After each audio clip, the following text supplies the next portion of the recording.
How to find saved TikTok videos.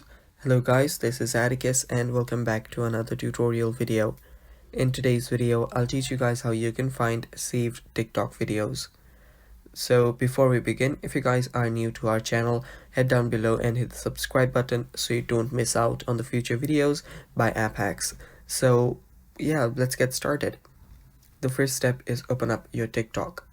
Make sure that you're logged in into your account. After you do that, you can head over to any video that you want. So on any video, what you can do is you can simply tap on this button right here that looks like a save button to save the video.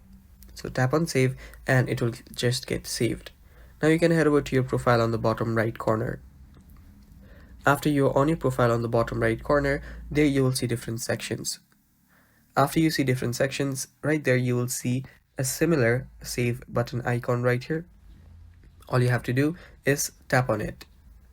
After you tap on it, you'll see all the posts that you have saved. So as you can see right here, just the post that we saved earlier. And that's how you find saved TikTok video, guys. And that's all for today's video. Thanks for watching. Stay tuned for more and bye-bye.